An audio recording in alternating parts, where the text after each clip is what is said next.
కీర్తన గ్రంథములో నుండి 107వ అధ్యాయములో 9వ వచనాన్ని మనము ధ్యానము చేద్దాం. ప్రియులారా, పరిశుద్ధ లేఖన భాగంలో రాయబడినటువంటి ఈ యొక్క వచనమును మనము మూలవాక్యముగా స్వీకరించి దీన్ని ధ్యానం చేయడానికి ఆశపడదాం. ఎలాగనగా ఆశగల ప్రాణమును ఆయన తృప్తిపరిచి ఉన్నాడు, ఆకలి కొని నా ప్రాణము మేలుతో నింపి ఉన్నాడు. ఆశతో ఉన్నానయ్యా నా యేసయ్యా, ఆశతో ఉన్నానయ్యా, ఆశతో ఉన్నానయ్యా నా యేసయ్యా, ఆశతో ఉన్నానయ్యా. నీ ఆశ్రయం కొరకు, నీ ఆశీర్వాదం కోసం, నీ ఆశ్రయం కొరకు, నీ ఆశీర్వాదం కోసం ఎదురు చూస్తున్నాను ఎన్నో ఏళ్ళుగా, ఎదురు చూస్తున్నాను ఎన్నో ఏళ్ళుగా. ఆశతో ఉన్నానయ్యా నా యేసయ్యా, ఆశతో ఉన్నానయ్యా.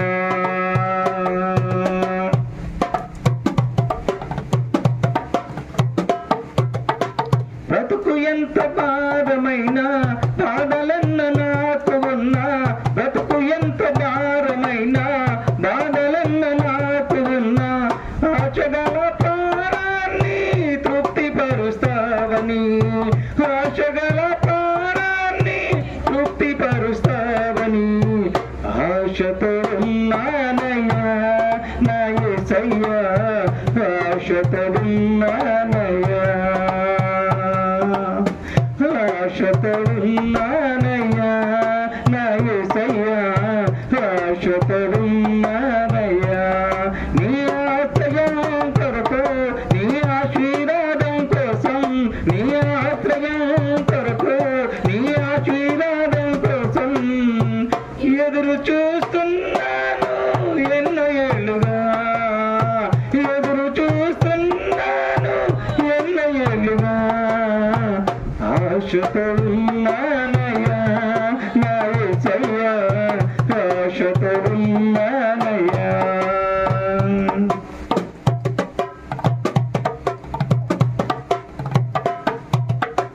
జీవితంలో వేదనలన్నీ వెంటాడి వేధిస్తున్నా, జీవితంలో వేదనలన్నీ వెంటాడి వేధిస్తున్నా, ఆశగల ప్రాణాన్ని తృప్తిపరుస్తావని, ఆశగల ప్రాణాన్ని తృప్తిపరుస్తావని.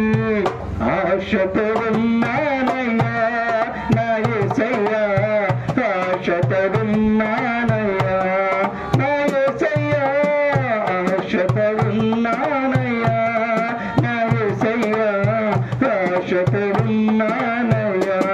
నీ ఆశ్రయం కొరకు, నీ ఆశీర్వాదం కోసం, నీ ఆశ్రయం కొరకు, నీ ఆశీర్వాదం కోసం ఎదురు చూస్తున్నాను ఎన్నో ఏళ్ళుగా, ఎదురు చూస్తున్నాను ఎన్నో ఏళ్ళుగా. ఆశతో ఉన్నానయ్యా నా యేసయ్యా, ఆశతో ఉన్నానయ్యా.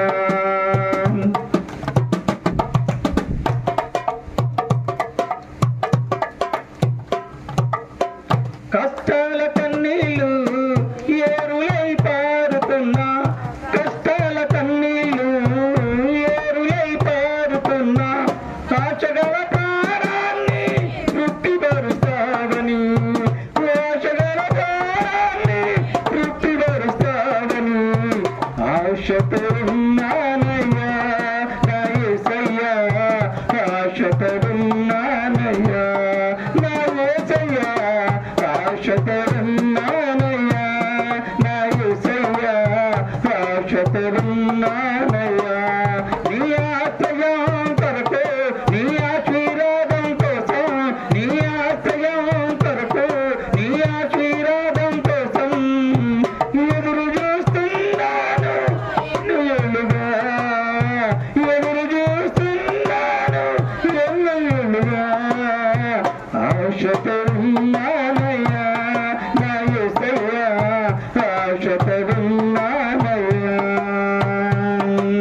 నాకన్నవారు కనుమరుగైనా, నాకన్నవారు నన్ను కసురుకున్నా, ఆచగల ప్రాణాన్ని తృప్తిపరుస్తావని, ఆచగల ప్రాణాన్ని తృప్తిపరుస్తావని ఆశతో ఉన్నానయ్యా నా యేసయ్యా, ఆశతో ఉన్నానయ్యా నా యేసయ్యా, ఆశతో ఉన్నానయ్యా నా యేసయ్యా, ఆశతో ఉన్నానయ్యా. నీ ఆశ్రయం కొరకు, నీ ఆశీర్వాదం కోసం, నీ ఆశ్రయం కొరకు, నీ ఆశీర్వాదం కోసం ఎదురు చూస్తున్నాను ఎన్నెలుగా, ఎదురు చూస్తున్నాను ఎన్నెలుగా. ఆశతో ఉన్నానయ్యా నా యేసయ్యా, ఆశతో ఉన్నానయ్యా, ఆశతో ఉన్నానయ్యా నా యేసయ్యా, ఆశతో ఉన్నానయ్యా. దేవునికి స్తోత్రం. హల్లెలూయా. ప్రాణాన్ని దేవుడు తృప్తిపరుస్తాను అని వాగ్దానం ఇచ్చినాడు. ఎందుచేతనంటే మనము ఆయన కృపను బట్టి, నరులకు ఆయన చేయు ఆశ్చర్య కార్యములను బట్టి వారు యెహోవాకు కృతజ్ఞతాస్తుతులు చెల్లించునుగాక. ఏలయనగా ఆశగల ప్రాణమును ఆయన తృప్తి పరచి ఉన్నాడు. ఈ మాటలో 3 విషయాలు మనకి ఒకతరుచు ఉన్నవి.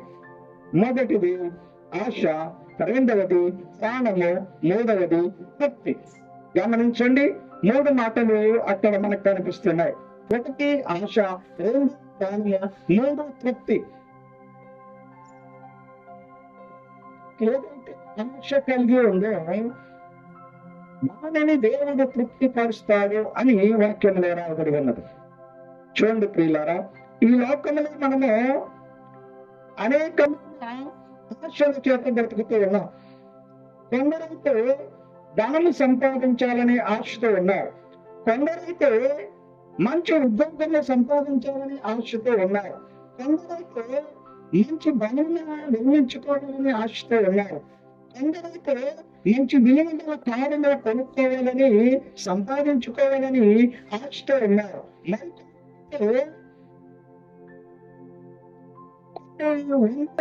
భూమిని కొనుక్కోవాలని ఆశతో ఉన్నారు. ఇలా మనుషులు రకరకాల ఆశలు కలిగి ఉన్నారు. అయితే మరి అన్ని ఆశలను ఆయన తృప్తిపరుస్తాడు అంటే ఏమిటంటే, అనగా కోరిక.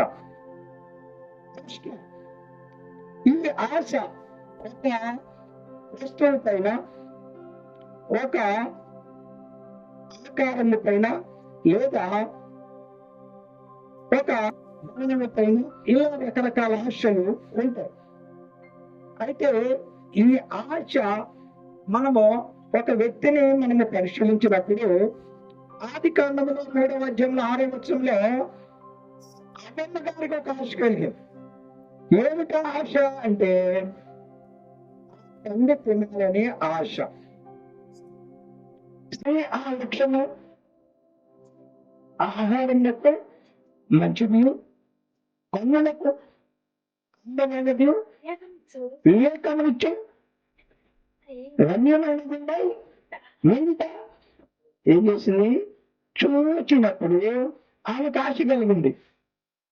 ఏమని? ఆ పండుని నేను తినాలి అని ఆశ కలిగింది. మరొక వ్యక్తులు కూడా మనము గమనించినప్పుడు ఆశ కలిగింది. 2 సమూయేలు గ్రంథంలో 2వ అధ్యాయంలో 2వ వచనంలో ఆయన రాజు ఆయనకు ఒక దురాశ కలిగింది. ఆశ, దురాశ. ఇంకా ఆయనకు కలిగిన దురాశ ఏమిటంటే చేయకూడని పని చేయాలనే ఆశ కలిగింది ఆయనకి.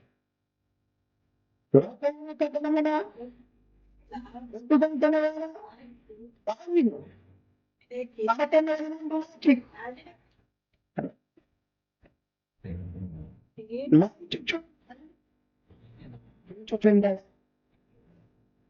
చేశాడు? స్నానమిచ్చాడు. ఒక స్త్రీ కనపడను తప్పించి వెళ్ళాలని ఆశ కలిగింది ఆయనకి. ఇలా ఆలోచించండి. మనుషులలో ఈ మనుషులకు ప్రతి ఒక్కరికి ఆశ ఉంది, మేము బాగుండాలి అని. ప్రతి ఒక్కరికి ఆశ ఉంది. ఈ సంవత్సరం నేను ఎక్కువ వ్యవసాయం చేసి సంపాదించాలని ఆశ. యవనస్తులు ఉద్యోగం సంపాదించాలని ఆశ. వ్యాపారస్తులకు వ్యాపారం అభివృద్ధి చేసుకోవాలని ఆశ. ఆశ ఉండడం తప్పగాదు. ఆశ అనంతమంట. అదుపులో ఉంచుకుంటే బ్రతుకు సుఖాంతమంట. ఏమిటంట? ఆశ అనంతం. ఎంతైనా ఆశపడచ్చు. పెద్దలున్న ఆయన పొందుపూర్తి కావాలని ఆశపడుతున్నాడు. రేకుల షెడ్ వేసుకున్న తర్వాత అయ్యో నేను ఏడొస్తున్న బిల్లు ఆశ కలుగుతున్నాడు. ఇలా ఆశ కలుగుతున్నది. ఇక్కడ ఆశను బట్టి మనము గమనించినట్లయితే అభిమగారి ఆశ వలన తెచ్చుకున్న విషయం మనకి తెలుసు.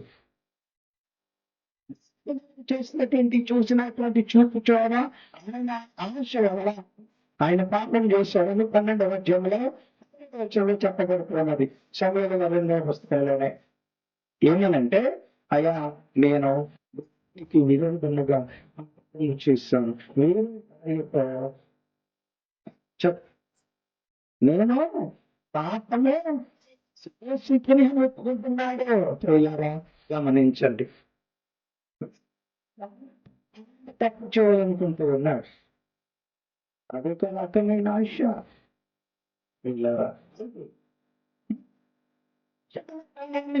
దేవుడు తృప్తిపరుస్తాడట. నిజమేనా? ఎప్పుడన్నా మీ జీవితంలో ఆలోచించారు? మీ ఆశను ఆయన తృప్తిపరిచారు? పరిశీలించుకున్నారు? చూడండి వాక్యాన్ని బట్టి అసలు ముందుగా మనిషి ఆశ దేని మీద ఉండాలి?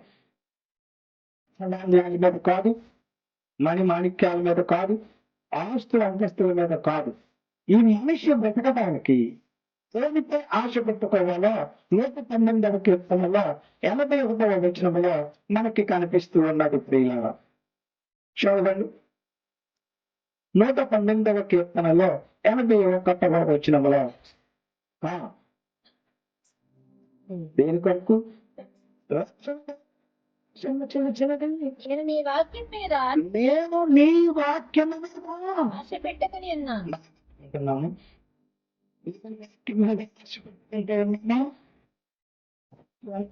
మనకు నిద్ర చేస్తూ ఉంటారు. దేవుని వాక్యం సెలవిస్తున్నాడు. ప్రియులారా, వాక్యంతో ఆశ పెట్టుకోవాలి. వాక్యం అంటే దేవునిపై ఆశ పెట్టుకోవాలి. కానీ మనం ఎవరి మీద పెడుతున్నాం?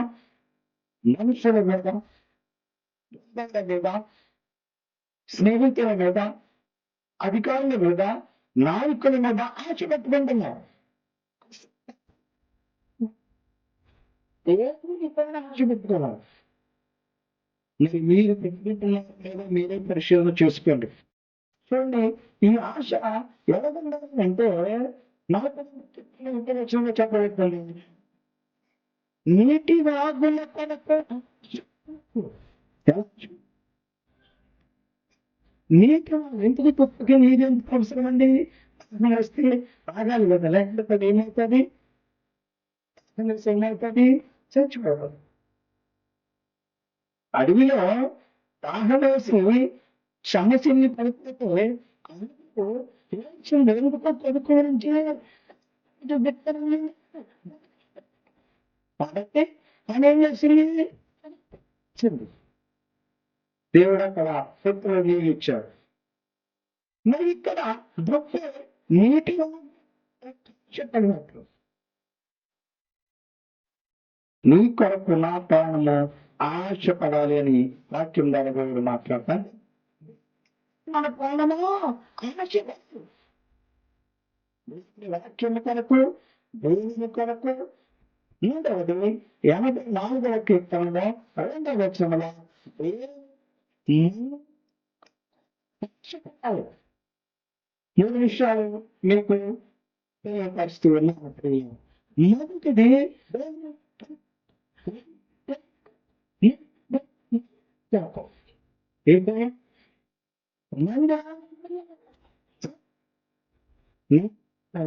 ఎంతో ఆశగా ఉన్నది. 3 విషయాల పట్ల ఈ మనుషులు ప్రాథమిక ఆశ కలిగి ఉండాలి.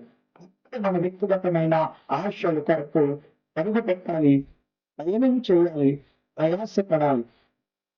ఇందులో మనము చేయవలసింది దేవుని వాక్యం పైన ఆశ పెట్టుకోవాలి, దేవుని పైన ఆశ పెట్టుకోవాలి, పిల్లరా వచ్చింది. ఈ లోకంలో మనము ఎన్నో ఆశలు పెట్టుకుంటున్నాము. ఒకసారి ఆ ఆశను ఎదుర్కోవాల్సిన పరిస్థితి ఏర్పడుతుంది. ఒకసారి ఆ ఆశను వివేకల పుస్తకాలకు మనం దిగజారిపోతూ ఉంటాం. పక్కనేటంట దేవుడు వారిని బంధించినప్పుడు ఆ యొక్క ఖైదీలతో కలిసి ఆ శతాధిపతులు, ఆ సైనికులు ఎటువంటి ప్రాంతాలకు తీసుకెళ్తున్నారట. పౌలు గారిని తీసుకెళ్తున్నప్పుడు భయంకరమైన తుఫాను వచ్చిందట. అప్పట్లో ప్రయాణాలంటే, దూర ప్రయాణాలు చేయాలంటే ఆ సముద్రం పైన ఓడలను వాడుకునే ప్రయాణం చేసేవారు. అదే రీతిగా ఈ వాడలో ప్రయాణిస్తున్నారట. ఆ వాడలో ప్రయాణిస్తున్నప్పుడు అపొస్తలుల కార్యములు 8వ అధ్యాయం 1 నుంచి 20 వరకు చదివినప్పుడు ఆనాట మనకు కనిపిస్తూ ఉన్నది. ఇస్తున్నప్పుడు భయంకరమైన తుఫాను వచ్చినప్పుడు 4వ రోజున ఇక అందరూ ఆకలితో అనుమతిస్తున్నారట. ఇక పౌలు గారు అంటున్నాడు ఏమని అంటే, ఇక నేను అద్భుతమైన అంటున్నాడు. గమనించండి, పుస్తక కార్యంలో 8వ అధ్యాయంలో రాయబడి ఉన్నది. అంటే మన జీవితంలో ఎదుర్కోవాల్సి వస్తుంది. కొన్ని దినములు సూర్యుడు నక్షత్రం గాలి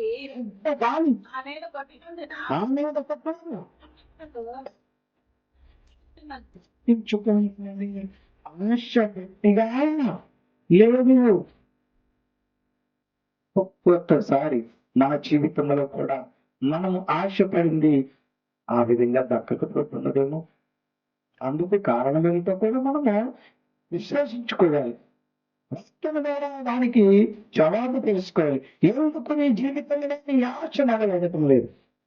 వాక్యం ద్వారా వాగ్దానం ఇచ్చాడు, ఆశ గల ప్రాణాన్ని ఆయన తృప్తిపరుస్తాడని.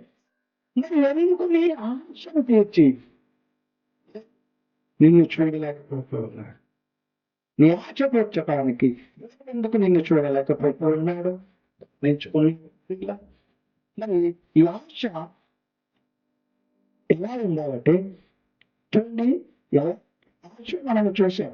అయితే ఆశ ఎలా తిరుగుతున్నప్పుడు మనము చూసిన తర్వాత మన జీవితం చేసిన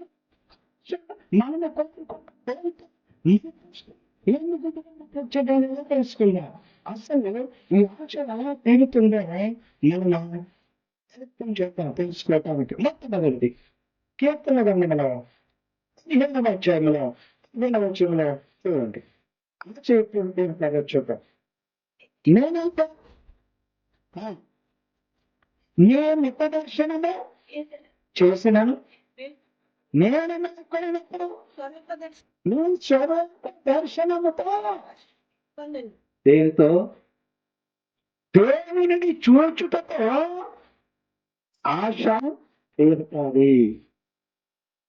ఒకవేళ నీ జీవితంలో నీవు ఉన్నత స్థితికి ఎదగాలని ఆశపడుతున్నావేమో, నీ జీవితంలో నీవు ఉద్యోగం సంపాదించాలని ఆశపడుతున్నావేమో, నీ జీవితంలో నువ్వు మంచి గృహాన్ని నిర్మించుకోవాలని ఆశపడుతున్నావేమో, మరి నీ ఆశ ఎందుకు దేవుడు తీర్చడం లేదు? ఎలా తీర్తది? దేవుని యొక్క స్వరూప దర్శనము తీర్చుకుందా? మరి దేవుణ్ణి మనం దర్శించగలమా? దేవుణ్ణి మనం చూడగలమా? మరి వాక్యం ఏం చెప్తుంది? ఈ స్వరూప దర్శనముతో నా ఆశ తీర్చుకుందును అని. ఎప్పుడన్నా కన్నీటి ప్రార్థన చేసి దర్శనముగా దేవుణ్ణి చూశారా? చూడగలిగారా? ఎందుకు దేవుణ్ణి చూడలేకపోతున్నారు? మనుషులుగా మనం చూడలేం దేవుణ్ణి. ఎందుకు చూడలేం? ఆయన సృష్టించిన సూర్యుడే ఇలా పైకెత్తి చూడలేకపోతున్నా. మరి దేవుణ్ణి చూడగలమా? ఆయన మహిమను చూడగలమా? కానీ దేవుణ్ణి అడిగి దర్శనమైనా, అయ్యా దర్శనంలో నాకు కనిపించాయి అని ఎప్పుడన్నా అడిగామా? నీ యొక్క స్వరూప దర్శనముతో. ఏంటది? స్వరూప దర్శనం అంటే నీ రూపము నాకు కనిపిస్తే నా ఆశ తీరుతుంది. కీర్తనలు 145లో 12వ వచనంలో మరొక మాట మనకి కనిపిస్తూ ఉన్నది ప్రియులారా. గమనించండి, మరొక మాటను చూద్దాం. 145వ కీర్తనలో 19వ వచనంలో మరొక మాటను మనం గమనించుదాం. ఏంటంటే చదవండి.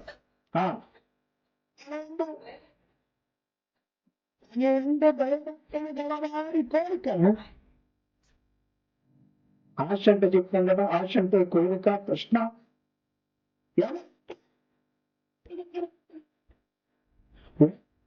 కానీ ఆశను ఆయన నెరవేర్చుతాను అని వాక్యం ద్వారా మాట్లాడుతూ ఉన్నాడు దేవుడు మనందరితో. వీళ్ళారా గమనించండి. రెండవది, మూడవది సామెతల 10:8 చెప్పబడుతుంది. నీతిమంతులుగా ఎవరైతే పుట్టారో నీతిమంతుల ఆశ. ఇప్పుడు మనము గమనించుకుందాం. మనం నీతిమంతులుగా ఏమైనా మనము మనమే రివిజన్ చేసుకోవాలి. ఏమిటి? దేవుడు నా ఆశ ఎందుకు నెరవేర్చట్లేదు? నాలో ఏం లేకపోతున్నది? నా మాటలోనా, నా చూపులోనా, నా పలుకులోనా, నా క్రియలోనా, నా నడకలోనా, నా నడకలోనా, ఎక్కడ అని మనల్ని మనమే పరీక్షించుకోవాలి. చూడండి, ఏదైనా వస్తువు తయారు చేసినప్పుడు ఆ వస్తువు తినటానికి పనికొస్తుందా లేదా, అందులో ఏమేమి ఉన్నాయని పరీక్ష చేయాలి. పరీక్ష చేసిన తర్వాతే ప్రజలకు విక్రయాలు చేయాలి. దానికోసం ప్రభుత్వం ల్యాబ్లు పెట్టింది. ఎందుకు పరీక్ష? ఎందుకు ఆ పరీక్ష? ఇది ఆరోగ్యకరమైనది కాదు అని చేయడానికి. ఆశ బరువును తీర్చడం లేదు. ఎందుకు తీర్చలేదు? నిన్ను పరీక్షించుకోవాలి. 3 అంశాలు అందులో మనకు కనపడుతూ ఉన్నవి. ఒకటి,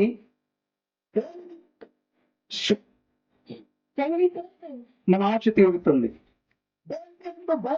కలిగి ఉంది, మన ఆశ తీరుతుంది. మన ఆశ తీరుతున్నది. అలా లేకపోవటం వల్ల మన ఆశ తీరటం లేదు. వాక్యం అయితే చెప్తుంది, ఆశ గల ప్రాణముని ఆయన తృప్తిపరుస్తాడని. మరి ఆశని తీర్చకపోతే తృప్తి ఎక్కడి నుంచి వస్తుంది? ఎందుకు మన యొక్క ఆశ నెరవేరటం లేదు? ఎందుకు మన భక్తిలో కానీ మన జీవితంలో కానీ ఎన్నో మన ఆశ ఎందుకు నెరవేరటం లేదు? వాక్యం సామెతల 10:8 చెప్పబడిపోయినది. ఎందుకు నీ ఆశ నెరవేరటం లేదు అని.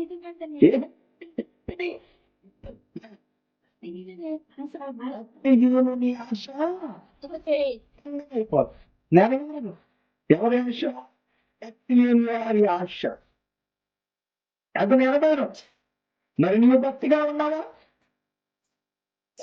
నీ భక్తి కేవలం రెచ్చగొచ్చడానికి భక్తిగా ఉన్నదా? ఉన్నదా? వేగముగా పరిశీలించుకోవాలి. ఎవరు రాలేదంటారను, రాకపోతే దైవజనులు బాధపడతారను, రాకపోతే తక్కువ లేవని అనుకుంటారేమోను. ఇది కాదు. ఎలా ఉండాలని రాయబడి ఉన్నది. చేయాలి చేయాలి అయిపోతుంది. అది నెరవేరదు. మరొక కారణాన్ని చూద్దాం. సామెతల గ్రంథం 24:14 మరొక కారణం కనిపిస్తూ ఉన్నది. అదేమిటంటే, ఎవరైతే జ్ఞానము లేకుండా, ఇంగిత జ్ఞానము లేకుండా, గట్టిగా చదవను, శ్రమ కలిగిన నీ తీవ్రనే నీ చేతగానే నీ ఆత్మకి జ్ఞానము ఏమిటండి? అతి దాన్ని తెలుసుకున్నా అది నీకు ఎరికిన మంచి గతి కలిగి ఉన్నావు. నీ ఆశ బంధము కానీ ఎప్పుడు జ్ఞానము కలిగి ఉంటే, ఆ జ్ఞానము నీకుంటే ఈ తప్పు చేయలేని అనుకో. ఈ జ్ఞానము నీకుంటే ఈ తప్పుడు మార్గం అనుకో. ఈ జ్ఞానము నీకుంటే తప్పుడు మార్గం నీవు కోరుకోవు.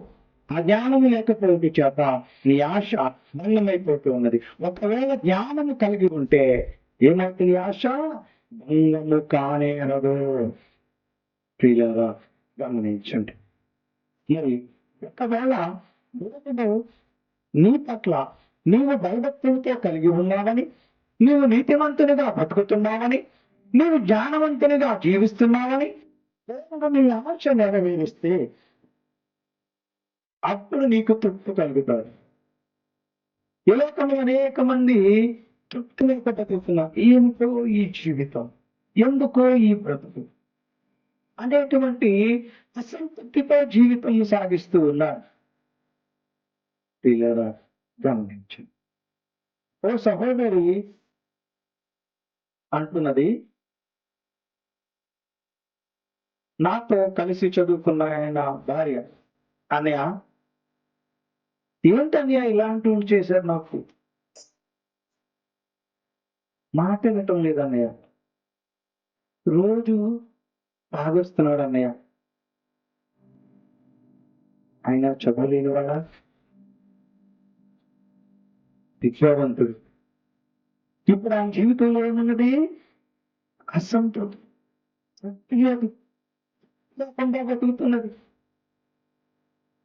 కొన్ని జీవితాలు ఇప్పటికీ తృప్తి లేని బ్రతుకులుగా అంటూ ఉన్నవి. ప్రియులారా, మరి ఎందుకు చేద్దాం? దేవుడు నీ ఆశను నెరవేరిస్తే నీకు తృప్తి కలుగుతుంది. లూకా సువార్త 1:53 ఆ మాట మనకు కనిపిస్తూ ఉన్నది.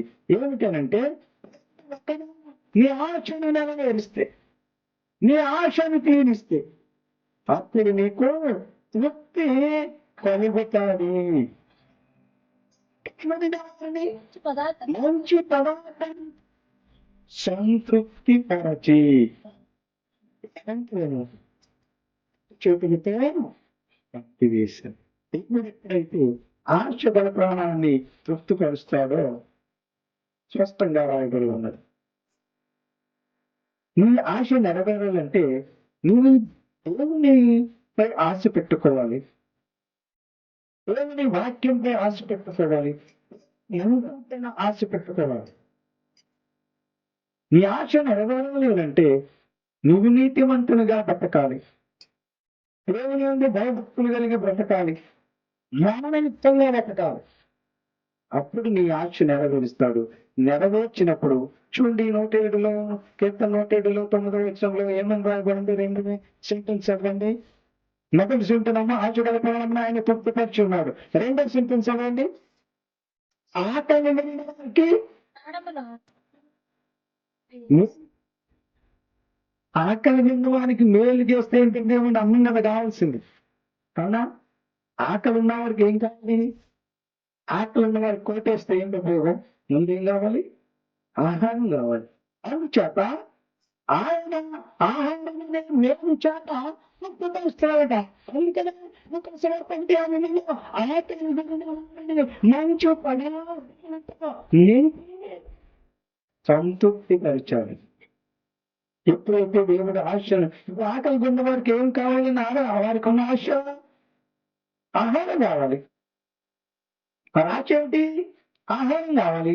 కాబట్టి ఆహారాన్ని దేవుడు ఇచ్చినప్పుడు వారు సంతృప్తికరంగా ఉన్నారు. రెండవది తృప్తి ఎక్కడ దొరుకుతుంది? అలాగే కీర్తన 4వ వచనంలో చెప్పబడుతుంది. నీ జీవితంలో తృప్తి కలగాలంటే, నీవు బ్రతుకులో కలగాలంటే ఎక్కడ దొరుకుతుంది? నీవు నివసించు నీవు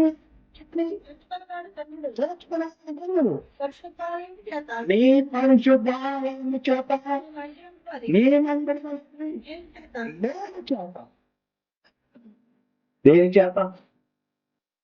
ఎక్కడ నువ్వు నీ మందిరములో ఉన్న దేని చేత తృప్తి పొందాలి. మందిరంకి రమ్మంటే అయ్యో పని ఉందండి ఈరోజు, చుట్టాలు వచ్చారండి ఈరోజు, ఇప్పుడే మా అబ్బాయి ఊరి నుంచి వచ్చాడండి, ఇలా రకరకాల సాకులు చెబుతూ మందిరాన్ని ఎగ్గొడుతున్న వారు అధికులుగా కనిపిస్తున్నారు. దేవుని వాక్యం చెప్తుంది, ఈ పరిశుద్ధాలయము నీ మందిరములో నేను చేత. ఎక్కడుంది మీరు ఇప్పుడు? మందిరములో ఉన్నారు. చేత నిన్ను తృప్తి పొందించేదను. ఒకవేళ దేవుని ఇంటి రీతిగా నీకు తృప్తి కలిగితే ఆ తృప్తి అనేక అవినీతి అక్కడ కనిపిస్తున్నదట. నిజమేనా అంటే మనము మత్తయి సువార్త 14:20 చూస్తాం. అక్కడ ఆకలిస్తున్నప్పుడు ఆ జన సమూహానికి యేసుక్రీస్తు వారు వాక్యాన్ని చెబుతున్నప్పుడు ఆకలిస్తుంది జనానికి. అప్పుడు ఎవరి దగ్గర ఏమన్నా ఉన్నదంటే ఏం చెప్పారు వాళ్ళు? 5 రొట్టెలు 2 చిన్న చేపలు ఉన్నాయి అన్నారు. అప్పుడు వాటిని నా దగ్గరికి తీసుకురండి అన్నాడు. ఆయన ప్రార్థన చేసి పంచిపెట్టడం ప్రారంభించారు.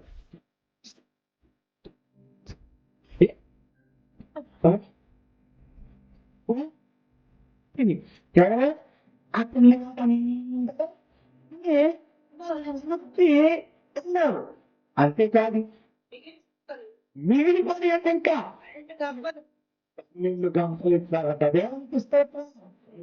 ఎప్పుడు తెలుసా? దేవుడు నీ ఆచరణ నెరవేరినప్పుడు, నీకు తృప్తి కలిగినప్పుడు ఇంకా మిగిలిగానే ఉంటారు.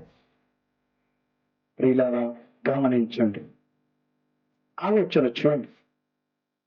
ఆశ గల ప్రాణాన్ని తృప్తిపరిచేవాడు ఎలాంటి ఆశ కలిగి ఉండాలో మనకు సూచన చేస్తున్నాడు. నీ ఆశ ఎప్పుడు నెరవేరుస్తాడో, ఎలా నెరవేరుస్తాడో వాక్యం ద్వారా మనకి తెలియపరచబడుతూ ఉన్నది. ఆ ఆశ నెరవేరితే నీ జీవితంలో తృప్తి కలుగుతాడు. మరి దేవుడు ఎప్పుడు నీ ఆశను నెరవేరుస్తాడనుకుంటున్నావు? ఎన్ని సంవత్సరాలు నా ఆశ నెరవేరింది, నా జీవితం అయితే ఎప్పటికీ ఆశ తీరుస్తాడు దేవుడు. ఆశలని ప్రాణాలు తృప్తిస్తారు. ఎన్ని సంవత్సరాలు పెంచుతారు? అసలు ఎన్ని తీర్చడం లేదు. గమనించారా? పరిశీలించుకున్నారా? చూద్దాం. సాయంత్రం 12వ అధ్యాయం మీద వచ్చేలాగే ఉన్నది. సాయంత్రం 12వ అధ్యాయం 8వ వచనం చదవండి.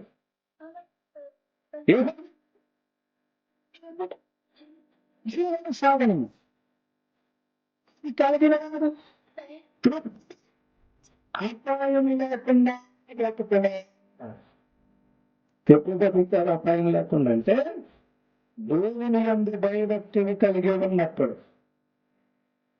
నీ ఆశ నెరవేరుస్తాడు, నిన్ను తృప్తిపరుస్తాడు. సంగమా దేవుడు శ్రేష్ఠులారా ఆలోచించండి, పరిశీలన చేసుకోండి, గమనించుకోండి. నా జీవితంలో దేవుడు ఆశ నెరవేర్చలేదని నిరాశలో ఉన్నావా? కానీ ఆశ్చాసకమవుతున్నా ఒక కవి చెప్పినట్టుగా ఆశ అనంతము, అది అదుపులో ఉంచుకుంటే బ్రతుకు సుఖాంతం. నీ ఆశ కలిగిన నిరాశ పడుతున్నావు. నిరాశ నిప్పుల కొరివి, అది బ్రతుకంతా నవ్వుల పాలు చేస్తున్నది. నిరాశ పడకూడదు, ఆశ కలిగి ఉండాలి. ఎందుకు? ఆయన ఆశ కలిగిన ప్రాణాన్ని చేస్తా అన్నాడు. తృప్తి పరచడం లేదంటే, నీ ఆశ తీర్చడం లేదంటే నీలో నీకు లోపం ఉన్నదేమో, నీ ప్రవర్తన లోపం ఉన్నదేమో, నీ ఆలోచనలో లోపం ఉన్నదేమో, నీ మాటలో లోపం ఉన్నదేమో, చేతులతో చేసే నీ పనిలో లోపం ఉన్నదేమో, నాటలతో చేసే నాటకం లోపం ఉంచుకోవాలి. వ్యక్తిలో లేడవారిని ఆయన ఆశ తీర్చేవానిగా ఉన్నాడు. పెంచేవాడిగా ఉన్నాడు. మరి అట్టి రీతిగా నీవు ఉండగలుగుతావు. అట్టి రీతిగా ఇప్పటి వరకు నీవు లేకపోతే ఇప్పుడైనా అలా ఉంటావా? అలా ఉండటానికి దేవుని వాక్యం సెలవిస్తున్నది. ఫిలిప్పీ పత్రిక 11:5 నీవు ఇప్పుడైనను ఎక్కడైనాను ఎక్కడి నుంచి అయినాను ఎలా ఉండాలనంటే ధనాపేక్ష లేని మీకు కలిగిన వాటితో తృప్తి పొంది ఉండేవాట. తృప్తి పొందటం అంటే ఏమిటి? దేవుడు నీకు ఇచ్చిందా? నువ్వు వెనకాలకి చక్కటి స్లాబింగ్ ఇస్తే, అయ్యా నాకు ఇంకో 3 అంతస్తులు అయ్యా అత్తిలు పెట్టుకుంటాం, అత్తిలికి ఇష్టం వేస్తాయి. ఇది ఏమిటనాలి? దీన్ని ధనాపేక్ష. ఉన్నదానికే తృప్తి పొందాలి, లేని దాని కోసం కాదు. మనకంటే లేనివారు, మనకంటే పేదవారు, రోడ్ల పైన అడుక్కు తినేవారు, తినటానికి తిండి లేక, ఉండటానికి ఇల్లు లేక, ఎండకి ఎండి వానకు తడిసి శ్రమికి వెలిగిపోతున్నటువంటి లక్షలాది కుటుంబాలు ప్రపంచంలో ఉంది. మరి మనకైతే ఉండడానికి దేవుడు ఇల్లు ఇచ్చాడు, తినటానికి తిండి ఇచ్చాడు, కట్టుకోవటానికి బట్ట ఇచ్చాడు. కానీ కొంతమంది ఈ యొక్క ధనాపేక్ష చేత కొన్నాళ్ళే మా ఆయన 3,000 రూపాయలు చీర కింటా 10,000 చీర ఉంటుంది. ఇది జరిగిన సంఘటన. అలా లగ్జరీ అలవాటు చేస్తే కారు ఇచ్చి, మేడిచ్చి, చీరిచ్చి, నగిచ్చి అన్నీ చేస్తే సంసారాలు వెళ్ళిపోతూ ఉన్నారు. ప్రియ సంఘమా, ప్రియ విశ్వాసులను గమనించుకోండి, పరిశీలన చేసుకోండి. దేవుని వాక్యం సెలవిస్తున్నది, ధనాపేక్ష లేని వారై మీకున్న దాంట్లో, మీకు కలిగిన దాంట్లో తృప్తి పొంది ఉండాలి. ఫిలిప్పీ పత్రికలో 1 పత్రికలో 6:8 చెప్పబడుతున్నది, మీకు దేవుడిచ్చిన అన్నవస్త్రములు గలవారై ఉండి తృప్తి పొందాలట. దేవుడిచ్చింది ఏంటి? అన్నవస్త్రం. అందుకంటే మనిషికి ఏం కావాలండి? అయితే కావాలి మనుషులకి. పట్టింపై మోటార్ సైకిల్ నేను కావాలి. మీరు లేకుండా కావాలి. ఏం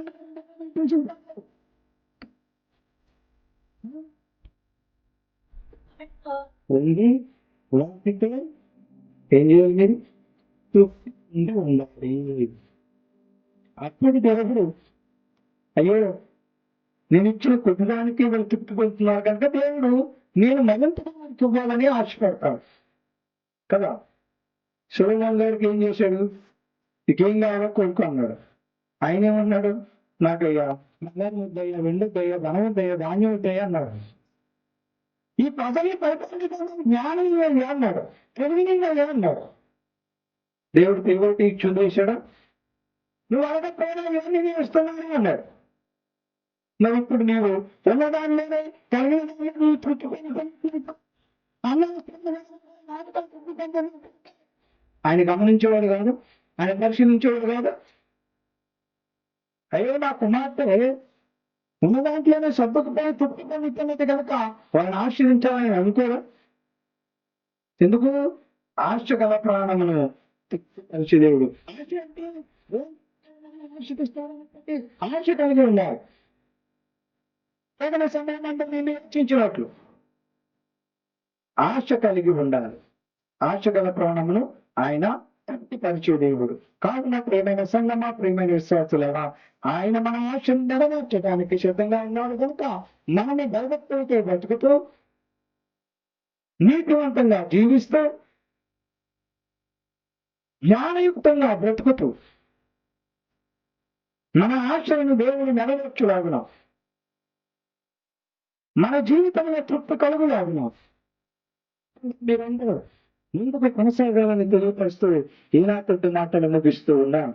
దేవుడు ఈ వాక్యమును అందరి వినికిడిలో దీవించును గాక. ఆమె మీ అందరికీ నా వందనములు.